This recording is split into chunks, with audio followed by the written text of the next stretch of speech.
Hello दोस्तों, स्वागत है आप सभी का आपके अपने YouTube channel white page exam पर।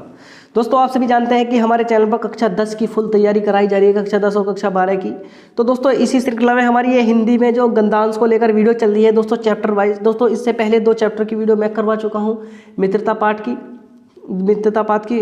और दोस्तों ये उसके बाद में ममता पाठ की भी हो चुकी है। और दोस्तों, ये हमारी आज है ये भारतीय संस्कृति डॉक्टर राजेंद्र प्रसाद का, यानी भारतीय संस्कृति डॉक्टर राजेंद्र प्रसाद का जो चैप्टर है दोस्तों, उस पर ये मेरी वीडियो होने वाली है।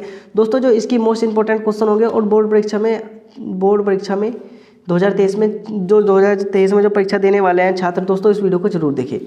दोस्तों, गद्यांश पर आधारित प्रश्न है, क्योंकि जो दोस्तों मोस्ट इंपॉर्टेंट गद्यांश है जो बन सकता है दोस्तों, उससे रिलेटेड क्वेश्चन है।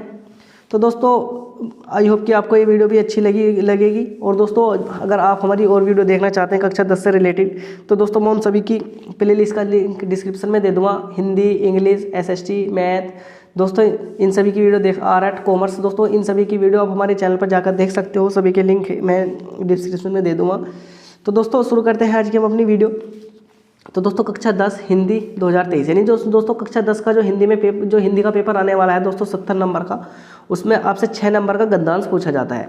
दोस्तों, अगर आप चाहते हैं कि हमारा 6 नंबर का गद्यांश ना हो, यानी उसका एक भी क्वेश्चन ना छूटे, तो दोस्तों आप ये वीडियो जरूर देख लीजिए। उम्मीद करता हूँ कि इसके बाद देखने के बाद में आपका चैप्टर, यानी इस चैप्टर से कोई भी क्वेश्चन नहीं छूट सकता गद्यांश वाले से। तो दोस्तों, गद्यांश पर आधारित प्रश्न है भारतीय संस्कृति डॉक्टर राजेंद्र प्रसाद। दोस्तों, आप सभी जानते हैं कि जो भारतीय संस्कृति है वो डॉक्टर राजेंद्र प्रसाद द्वारा लिखा गया है, जिसके मोस्ट इंपॉर्टेंट क्वेश्चन मुझे आपको आज कराने हैं। मोस्ट इंपॉर्टेंट क्वेश्चंस बोर्ड परीक्षा 2023 वाले छात्र जरूर देखें। इन जो छात्र 2023 में बोर्ड परीक्षा देने वाले हैं, वे स्टूडेंट जरूर इस वीडियो को देखें। तो दोस्तों, सबसे पहले यानी गद्यांश पढ़ेंगे हम। दोस्तों, गद्यांश पढ़ने के बाद में गद्यांश पढ़ने से पहले मैंने आप सभी को बता रखा है कि आप जो उससे रिलेटेड क्वेश्चन है, सबसे पहले उन क्वेश्चनों को जरूर पढ़ लीजिए। तो दोस्तों, पहले हम क्वेश्चन पढ़ते हैं। पहला क्वेश्चन है दोस्तों, उपयुक्त गद्यांश का संदर्भ क्या होगा। दोस्तों, उपयुक्त गद्यांश का संदर्भ क्या होगा। रेखांकित अंश की व्याख्या कीजिए। दोस्तों, रेखा अंकित अंश है कि उसकी व्याख्या करो।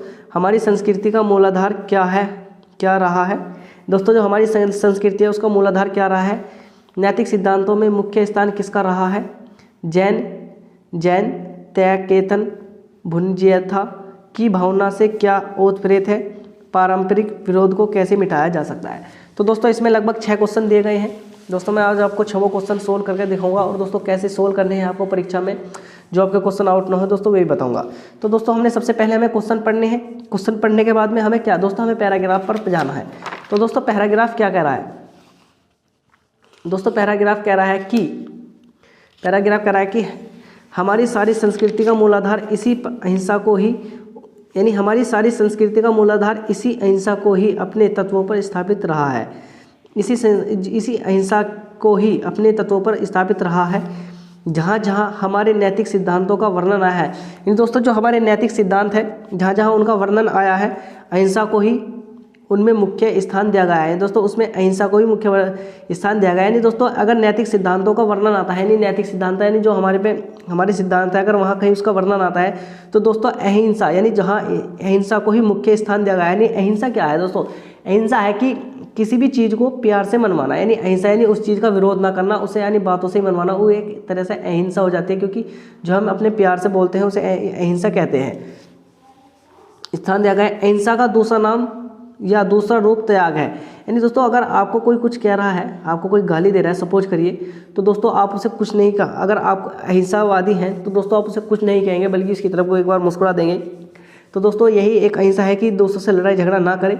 तो दोस्तों, अहिंसा का दूसरा नाम क्या है, त्याग है। यानी दोस्तों, अगर आप अहिंसा कर रहे हैं तो किसी ना किसी चीज़ का त्याग कर रहे हैं।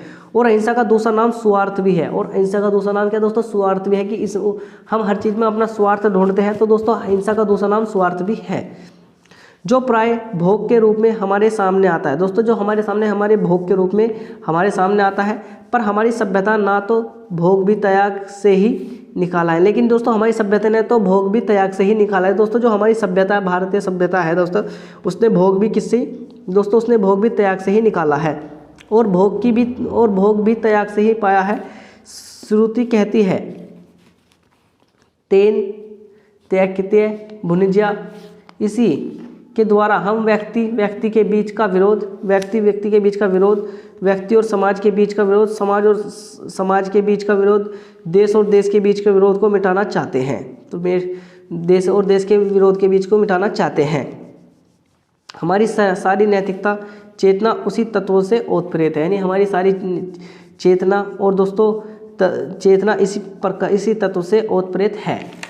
अब हम बात करते हैं दोस्तों, मैंने बताया था कि इसका सबसे पहला क्वेश्चन संदर्भ लिखेंगे, उसके बाद रेखांकित अंश की व्याख्या। दोस्तों रेखांकित अंश की व्याख्या क्या होती है? दोस्तों जो लाइन अंडरलाइन होती है, दोस्तों जैसे हम यहाँ से बात करें, गंधांश ऐसे शुरू हो रहा है, हमारी सारी संस्कृति का मूलाधार इसी अहिंसा को ही अपने उनमें तत्वों पर स्थापित रहा है। तो दोस्तों यहाँ से तो इसमें कोई अंडरलाइन नहीं, लेकिन दोस्तों जहाँ से इसमें अंडरलाइन शुरू हो जाती है, दोस्तों जहाँ से इसमें अंडरलाइन शुरू हो जाती है वहीं से ही, जहाँ से दोस्तों इसमें अंडरलाइन शुरू हो जाती है दोस्तों वहीं से ही रेखा अंकित अंश शुरू हो जाता है। तो दोस्तों इसमें यहाँ से अंडरलाइन शुरू हुई थी और दोस्तों कहाँ तक, यानी अंत तक ही गई है। तो दोस्तों हमें इसकी सारे की व्याख्या करनी पड़ेगी। फिर तीसरे में कह रहा है कि हमारी संस्कृति का मूलाधार क्या रहा है, नैतिक सिद्धांतों में मुख्य स्थान किसका रहा है, तेन त्याग के तेन भुनिज्यथा की भावना से क्या ओतप्रेत है, पारस्परिक विरोध को कैसे मिटाया जा सकता है। तो दोस्तों सबसे पहले हम संदर्भ लिखेंगे। तो दोस्तों संदर्भ में क्या लिखना, प्रस्तुत गंधांश हमारी पाठ्य पुस्तक, प्रस्तुत गंधांश हमारी पाठ्य पुस्तक के गद्य खंड के भारतीय संस्कृति नामक पाठ से लिया गया है। तो दोस्तों सबसे पहले हमें क्या लिखना, प्रस्तुत गंधांश हमारी पाठ्य पुस्तक के गद्य खंड, यानी जो गंधांश है हमारी, जो प्रस्तुत गंधांश हमारी पाठ्य पुस्तक के गद्य खंड से लिया गया है, भारतीय संस्कृति नामक पाठ से लिया गया है और इसके लेखक डॉक्टर राजेंद्र प्रसाद है। और इसके लेखक कौन है दोस्तों, इसके लेखक डॉक्टर राजेंद्र प्रसाद हैं। अब हम आगे चलते हैं दोस्तों, आगे क्या करा, रेखा अंकित अंश की व्याख्या करो। यानी जो रेखा अंकित अंश की मैंने बताई थी दोस्तों, जिसके नीचे अंडरलाइन होता है, जैसे दोस्तों मैं अगर इसके नीचे अंडरलाइन कर दूं तो दोस्तों ये रेखा अंकित अंश हो गया, इसकी हमें व्याख्या करनी है। दोस्तों इसके नीचे रेखा है तो इसकी व्याख्या करनी, तो दोस्तों उसकी व्याख्या हमें कहाँ से कहाँ तक की करनी है दोस्तों, हमारी यहाँ से जहाँ से शुरू होती है हमारी व्याख्या और दोस्तों कहाँ तक अंत तक, यानी ओतप्रेत है, यहाँ तक हमें इसकी व्याख्या करनी है। तो दोस्तों सबसे पहले हम करते हैं कि लेखक कहता है कि हमारी भारतीय संस्कृति का मुख्य आधार अहिंसा तत्व ही है। यानी जो लेखक कह रहा है कि जो हमारी संस्कृति का मुख्य आधार तत्व क्या है दोस्तों, अहिंसा ही है। हमारे लेख ग्रंथों में जहाँ जहाँ कभी भी नैतिकता सिद्धांतों की बात कही गई है वहाँ मन वचन और कर्म को हिंसा ना करने का उल्लेख अवश्य किया गया है। यानी दोस्तों ये कह रहा है कि हमारे ग्रंथों में जहाँ भी नैतिक सिद्धांतों की बात कही गई है, यानी हमारी जिम्मेदारियों की बात कही गई है दोस्तों, वहाँ वन वचन और कर्म से हिंसा ना करने का उल्लेख किया गया है। यानी जो हमारा कर्म है, हमारा मन है और दोस्तों हमारा वचन है, उससे हिंसा ना करने का उल्लेख किया गया, यानी हमें वहाँ लड़ाई झगड़ा नहीं करना है। हम बात करते हैं, लेखक ने अहिंसा को त्याग का नाम दिया है। नहीं दोस्तों लेखक ने कहा कि अगर आप अहिंसा के रास्ते पर चलते हैं तो दोस्तों आप कुछ त्याग दे रहे हैं, त्याग करना ही अहिंसा और त्याग देने में कोई अंतर नहीं है। वो कह रहा है कि त्याग करना अहिंसा है और त्याग देने में कोई अंतर नहीं है। यानी दोस्तों अगर आप त्याग कर रहे हो या त्याग दे रहे हो तो दोस्तों वो एक तरह से अहिंसा का ही पार्ट है, अहिंसा का ही हिस्सा है। ठीक इसी प्रकार हिंसा का दूसरा नाम अथवा दूसरा रूप स्वार्थ है। दोस्तों कह रहा है कि हिंसा का जो दूसरा नाम है वो उसका हिंसा का दूसरा नाम अथवा दूसरा रूप स्वार्थ है। स्वार्थ का मतलब दोस्तों स्वार्थ क्या होता है, लोग अपने बारे में सोचते हैं उसे स्वार्थ कहते हैं। हिंसा ही स्वार्थ है। दोस्तों जो हिंसा करते हैं उसे ही स्वार्थ कहते हैं, क्योंकि दोस्तों कोई लड़ाई झगड़ा किसके लिए, अपने फायदे के लिए करता है। और स्वार्थ का पर्याय हिंसा है। जो स्वार्थ का है पर्यायवाची जो दोस्तों होता है, स्वार्थ का जो पर्यायवाची होता है वो क्या होता है दोस्तों, ध्यान रखनी, स्वार्थ का पर्यायवाची अहिंसा है। दोनों में उतना ही घनिष्ठ संबंध है, यानी अहिंसा और स्वार्थ में दोनों में घनिष्ठ संबंध होता है। जितना अहिंसा और त्याग में एक मानव दूसरे मानव को कष्ट अथवा हानि पहुंचाता है, जितना अहिंसा और त्याग में एक मानव दूसरे मानव को कष्ट अथवा हानि पहुंचाता है, कष्ट और हानि पहुंचाता है। दोस्तों अब मैं बात करता हूँ इसका क्वेश्चन नंबर, दोस्तों हम बात करते हैं कि जो अभी तो दोस्तों इसमें आगे रेखांकित अंश की व्याख्या बची हुई है बहुत ज़्यादा। जब वह स्वार्थ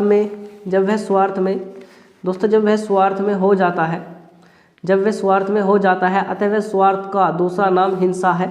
ये दोस्तों स्वार्थ, ध्यान रखना दोस्तों, स्वार्थ का जो दूसरा नाम है वो क्या बताया जा रहा है, लेखक कह रहा है कि जो स्वार्थ का दूसरा नाम है वो हिंसा है, और हिंसा अथवा स्वार्थ का अर्थ भोग है। दोस्तों हिंसा और स्वार्थ का अर्थ है वो भोग है। भारतीय दर्शन के अनुसार भोग की उत्पत्ति त्याग से हुई है। जो भारतीय दर्शन के अनुसार भोग की उत्पत्ति किससे, त्याग से हुई है, और त्याग भी भोग में ही पाया जाता है। और दोस्तों त्याग भी काय में, भोग में ही पाया जाता है। उपनिषदों में कहा गया है कि उपनिषदों में कहा गया है कि संसार का भोग त्याग की भावना से करो। यानी उपनिषदों में कहा गया है कि संसार का भोग त्याग की भावना से करो। जो संसार में, यानी उपनिषदों में कहा गया है कि संसार का भोग त्याग की भावना से करो, जहाँ त्याग में ही भोग माना गया है। यानी त्याग में ही क्या माना गया है दोस्तों, त्याग में ही भोग माना गया है। भोग के लिए एक व्यक्ति दूसरे व्यक्ति से झगड़ा करता है, यानी दोस्तों भोग के लिए एक व्यक्ति दूसरे व्यक्ति से झगड़ा करता है, लड़ता है, और समाज में उसका विरोध करता है। और समाज में क्या करता है दोस्तों, समाज में उसका विरोध करता है। भोग के कारण ही समाज दूसरे समाज अथवा एक देश दूसरे देश से संघर्ष होता है। यानी भोग के कारण ही एक समाज का दूसरे समाज में से अथवा एक देश का दूसरे देश से संघर्ष होता है। अतः इन समस्त विरोधों को पूरी तरह से नष्ट करने के लिए त्याग की भावना का उत्पन्न होना अनिवार्य है। यानी दोस्तों अगर हमें अतः इन सभी विरोधों को पूरी तरह नष्ट करने के लिए त्याग की भावना का उत्पन्न होना अनिवार्य है। त्याग की भावना मन में आते ही चित्त पे अपार सुख अथवा शांति का अनुभव होने लगता है। दोस्तों जैसे ही त्याग की भावना हम मन में लाते हैं, तो दोस्तों जो हमारा चित्त का मतलब दोस्तों मन होता है, हमारे मन में अपार सुख यानी बहुत ज़्यादा सुख अथवा शांति का अनुभव होने लगता है। इसी प्रकार त्याग अथवा अहिंसा भारतीय संस्कृति का तत्व है। तो दोस्तों अहिंसा और त्याग भारतीय संस्कृति का तत्व है, जो संसार में व्याप्त समस्त व्यक्तिगत, सामाजिक, राजनीतिक, देश विदेशगत विरोधियों को समाप्त कर सकता है। तो दोस्तों त्याग और अहिंसा ऐसी चीज़ है जो संसार में व्याप्त, यानी जो संसार में पैदा हो रही है, समस्त व्यक्तिगत, समस्त का मतलब यानी जो ज़्यादातर लोग हैं, समस्त व्यक्तिगत, सामाजिक, राजनीतिक, देश विदेश विरोध में समाप्त कर सकता है। यानी दोस्तों जो सामाजिक, जो त्याग और अहिंसा है वो समाज में जो व्यापक बुराइयों को समाप्त कर सकता है। क्या दोस्तों, बुराइयों को समाप्त कर सकता है।